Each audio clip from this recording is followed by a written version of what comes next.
Kemudian cobalah melamar kerja dengan menggunakan ijazah MT. Itu memang bisa ijazah MT buat lamar kerja? Ya bisa lah. Nah kan yang mengeluarkan ijazah ya situ, terus Iya. yang nerima kan ya Iya, situ. iya, betul. Makanya di interviewnya itu bilangnya bukan kerja, amal soleh. Iya. Itu Bismillahirrahmanirrahim. Assalamualaikum warahmatullahi wabarakatuh. Waalaikumsalam warahmatullahi wabarakatuh. Alhamdulillahirabbil alamin. Wa bihi nasta'inu ala umuri dunya waddin. Assalatu wassalamu ala nabiyyina Muhammad sallallahu alaihi wasallam wa ala alihi washabihi ajma'in, amma ba'du. Kembali lagi di channel kesayangan kita, yaitu Kawan Hijrah Blitar. Para pemirsa yang dirahmati oleh Allah, kali ini kita bermain di rumahnya Mas Brian, di tokonya seperti biasanya. Kali ini kita akan membahas tentang kemarin ya, kita melihat sebuah video di Facebook, kemudian di YouTube juga ada seorang sultan ya. Sultan apa sultan ini? Sultan Kertosono. Sultan Kertosono yang dengan inisial GK ya. Ini Gudang kapuk. Ya. Ini membeli rongsokan kapal ya, yang seharga kurang lebih 1 M. Ini Mas Rian, kalau sampean punya uang 1 M kira-kira buat apa? Kalau saya ya, kalau mungkin dari segi pandang orang kaya ya bebas lah ya, seperti itu kan, sedikit ya 1 M ya. 1 M sedikit, rongsokan buat pajangan di depan rumah ya, ya. di halaman rumah atau di tamannya itu bebas lah kalau orang bilang kan seperti itu. Ya tergantung sudut pandangnya gimana ya dah. Ya. Kalau sudut pandangnya untuk pribadi, uang pribadi ya, uang pribadi itu digunakan untuk terserah dia ya boleh lah. Ya semoga ya. Ya ini ya namanya sultan ya. Kalau namanya sultan itu 1 M itu paling ya buat jajan aja mungkin ya.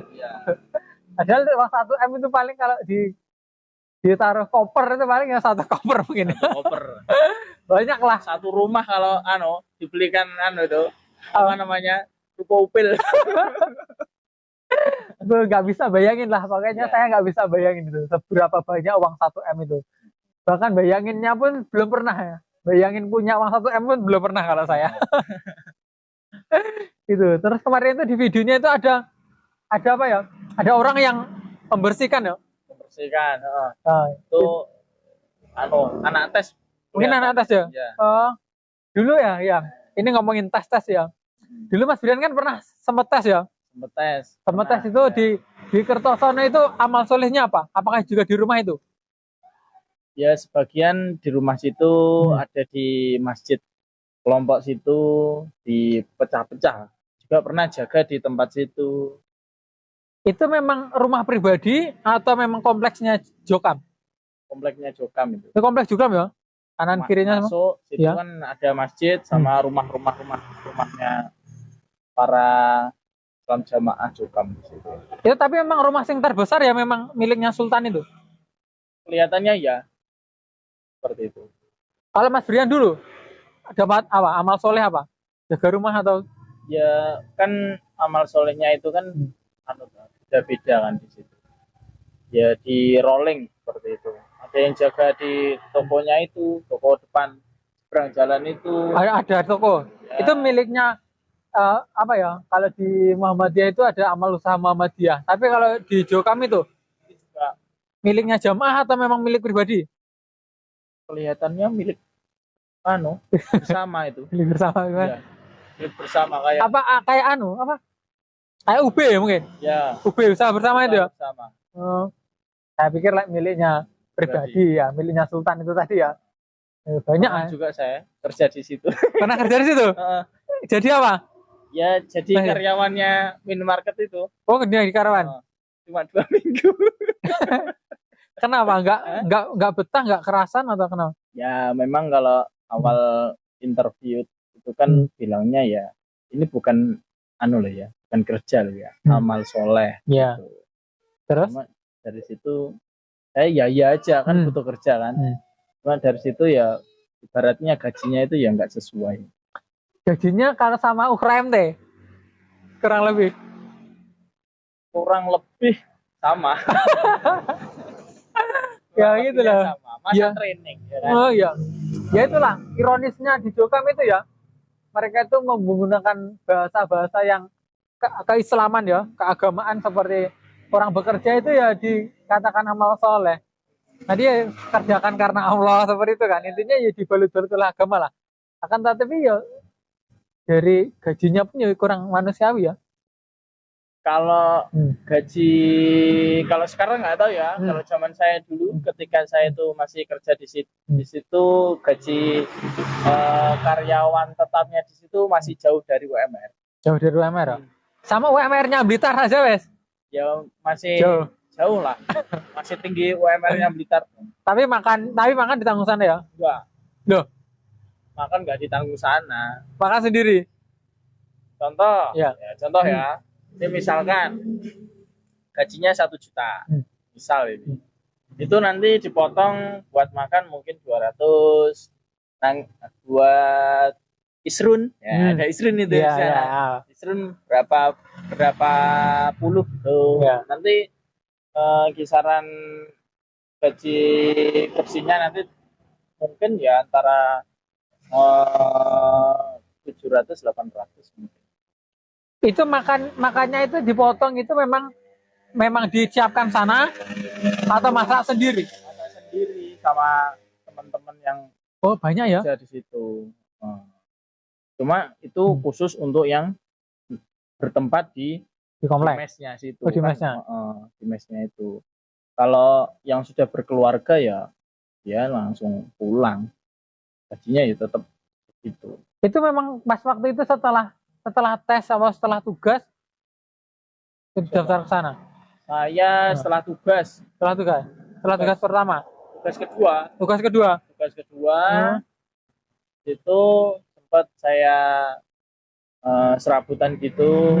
Kemudian cobalah lamar kerja dengan menggunakan ijazah MT. Itu memang bisa ijazah MT buat lamar kerja? Ya, bisa lah. Nah kan yang mengeluarkan ijazah ya situ terus ya. Yang terima kan ya situ. Iya, betul. Makanya di interviewnya itu bilangnya bukan kerja, amal soleh. Iya. Itu memang ijazah MT-nya itu dapat dibuat ngelamar kerja, tapi kerjanya dia di orang jamaah juga ya, orang Jokam ya. Mungkin di lingkupnya situ, mungkin kalau tidak begitu ada ro'yahnya atau pengikutnya di Islam Jamaah di Jokam 354 itu yang mempunyai usaha, terus untuk ibaratnya ya lebih ada bobotnya sedikit lah. Apakah itu untuk cuman legalitas saja kalau orang ini benar-benar orang-orang jamaah? Ya, bisa jadi kan seperti itu. Oh iya, bisa jadi ya, ini kan namanya opini ya. Jadi orang ini memang benar-benar orang-orang jamaah, dan kalau yang MT itu biasanya kalau MT itu biasanya kebanyakan amanah ya. Amanah terus lebih gitu loh. Beda lah intinya dari jamaah biasa ya, lebih diutamakan ya. Karena ya sudah dites itu tadi loh. Ya dites ngegot ya.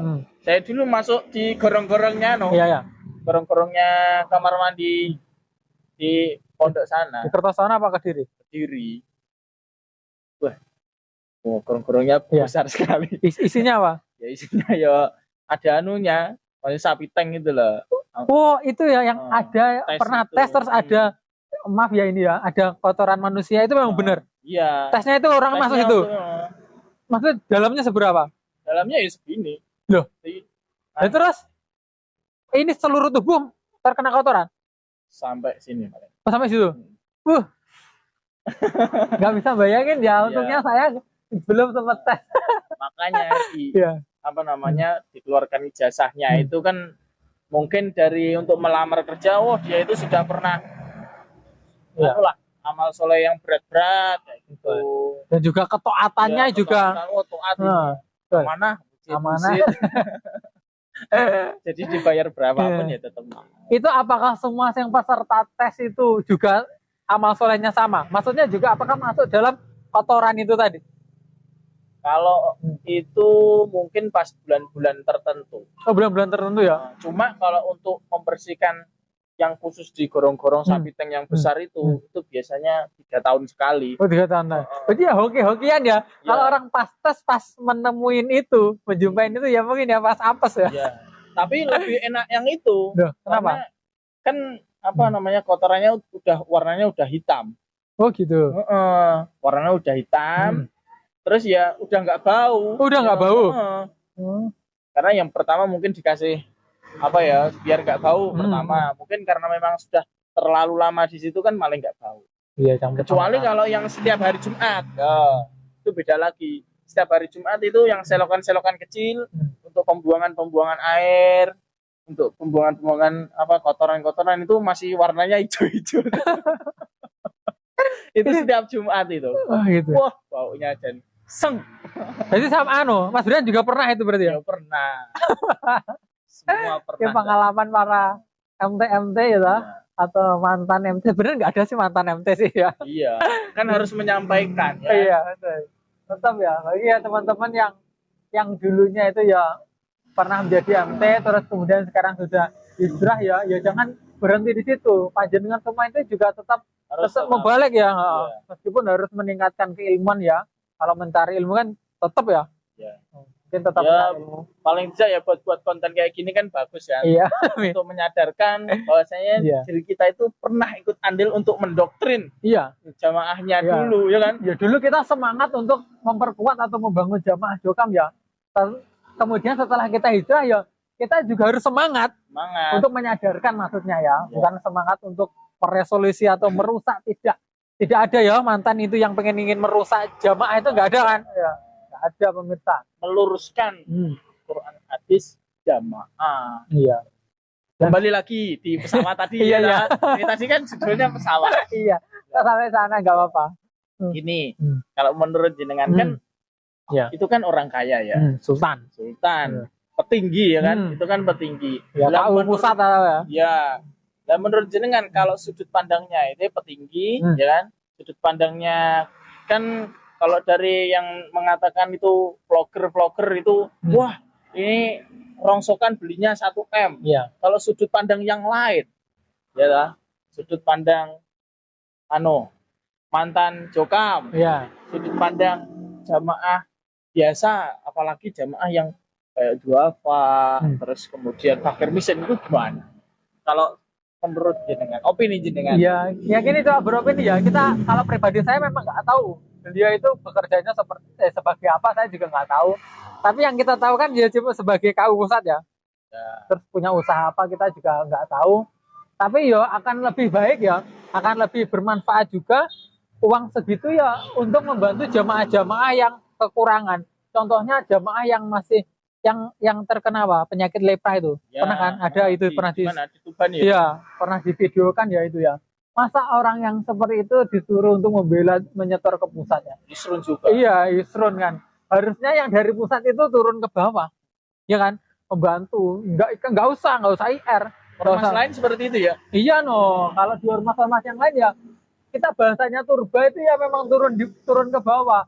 Itu yang turun ke bawah itu pengurusnya, terus kemudian bawa uang infak bawa ke atas lagi. Itu kebalik. Tapi kalau di ormas yang lain itu ya namanya turba itu ya dari atas membawa uang atau membawa makanan atau sembako itu ya diserahkan ke bawah. Itu yang namanya turba itu seperti itu. Ya karena turbanya di kita ya. Seperti orang pusat turba ke Blitar kemarin ya. Iya, itu prakteknya ya saya tahu. Itu sana terobos, kemudian yang pengikutnya itu mengumpulkan uang, kemudian dibawa ke dan juga daerah-daerah kan yang diterobos di daerah itu kan dia menanggung ibaratnya ya ngasih uang transport lah kita bahasannya ya, ngasih umroh ke Pak penerobos itu tadi kan lucu. Iya, apalagi kemarin waktu Baim ya, Bapak Imam itu off-road di Blitar, ingat nggak? Ingat ya? Itu waktu itu kan kita masih Jokam ya. Wah, repek ya. Iya, itu habis berapa puluh juta ayo? 13 juta atau berapa itu? Itu yang daerah itu yang menggalang dana lah intinya untuk nyambut Bapak Imam itu lah intinya. Lah kita yang di bawah malah harusnya mereka yang kaya-kaya kan, Ya. uangnya banyak itu kan ya harusnya nggak membebani atau merepotkan royahnya yang di bawah kan. Tapi ya itu tadi karena didoktrin ketaatan, didoktrin mengagungkan, ya kan? Iya. Akhirnya ya cara bahasanya golek-golek, nggak ada ya diada-adakan kan gitu. Dengan ada penarikan-penarikan di jamaah untuk menyambut kegiatan, padahal itu kan ya cuma seneng-senengan. Ya kalau emang seneng-seneng ya monggo, kita nggak melarang orang seneng-seneng. Kecuali menyenangkan pengikutnya, Iya. jamaahnya, seperti itu ya. Seneng-seneng pakai uang pribadi gitu loh maksud saya intinya. Kalau pengen seneng-seneng, pengen happy-happy, monggo. Akan dengan menyusahkan. Tapi ya lucunya anu loh, jokam atau jamaah yang di bawah itu seneng kok disusahkan, lucunya itu loh. Ya, aku ikhlas kok, aku ikhlas ya itu. Jangan foto-foto ya. Iya. Anunya. Iya. Nanti aku ikhlas dibodohi pun ikhlas sebenarnya. Cuma dari segi opini saya itu loh ya. Ya gimana kalau sudut pandang Mas Rian? Kita sebagai rokyahnya itu dituntut atau disuruh untuk baratnya mujahid muslim. Ya. Ya kan Hemat ya. Suruh hemat, nabung. Terus baratnya ya wis suruh nabung, suruh infak, nanti sedekahnya biar lebih banyak ya. Dan juga pahalanya juga banyak. Namun kegunaannya itu loh. Dari petingginya itu tidak mencontohkan sesuatu yang harus mujahid muslim. Iya. Seperti itu. Masa beli rongsokan seharga 1 M gitu loh, maksud saya itu. Oh iya ya. Terus rokyahnya, jamaahnya itu makan aja sehari 3 kali itu sudah bagus ya kan. Iya. Saya tahu soalnya dari segi jamaah-jamaah yang ada di sekitar saya itu juga mengetahui, tapi ya juga dia itu paham jamaah, akhirnya ya tetap isrun, tetap sodako seperti itu. Yes. Sampai ada juga yang bela-belani mempersungguh ya. Sampai nggak ada uang itu loh, utang. Pernah itu. Iya. Dapat cerita juga orangnya masih hidup itu. Ya, ada sih. Memang di kelompok saya pun juga ada. Kalau ya nggak ada uang ya kan. Terus ngomong ke pengurusnya, ini nggak punya uang saya. Terus gimana? Akhirnya, ya wis ini diutangin uang kelompok dulu ya. Kas kelompok lah bahasanya. Akhirnya bayar. Terus gimana toh? Iya, apakah itu malah tidak memberatkan ya? Memberatkan gitu loh, wahai para petinggi. Mungkin ya, mungkin gini. Dikasih solusi lain lah.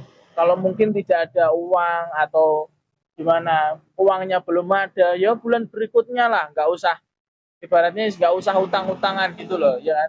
Lebih meringankan pada jamaahnya. Setidaknya kan seperti itu mungkin. Tapi masalahnya di jokam itu yang menjadi indikasi orang terpengaruh atau enggak itu ya itu. Jika persenannya lancar, wah ini masih jamaah. Jika ini persenannya sudah tidak lancar, wah ini sudah terpengaruh dan sudah ikut JRK lah intinya bahasanya mereka. Ya itu tadi loh, menjadi patokan tolak ukur soalnya. Kan gitu. Pahamnya jamaah itu tolak ukurnya itu ya. Jadi kan ya juga serba salah. Mau sodako nggak ada uang nanti dikira sudah terpengaruh. Tapi pengen sodako tapi nggak ada uang, ya. Kan ini perlu solusi ini. Ya. Ini PR besar lah untuk para pengurus yang ada di jamaah ya. Iya. Ya ini mungkin cukup sekian dulu ya Mas Brian ya pembicaraan kita tentang si Sultan Kertosono itu ya. Jadi jika kita menasihatkan lah para petinggi yang ada di pusat itu menasihatkan untuk jamaah untuk mujahid, ya tunjukkan. Iya, tunjukkan. Bahwasanya petinggi itu juga melaksanakan mujahid itu sendiri sesuatu apa yang dinasihatkan ya. Iya. Kurang lebihnya seperti itu ya. Terima kasih buat Mas Brian dan juga para pemirsa. Mungkin jika banyak kurangnya ya, kita minta maaf yang sebesar-besarnya. Syukran ala ihtimamikum, jazakumullahu khairan wa barakallahu fikum. Wassalamualaikum warahmatullahi wabarakatuh. Waalaikumsalam warahmatullahi wabarakatuh.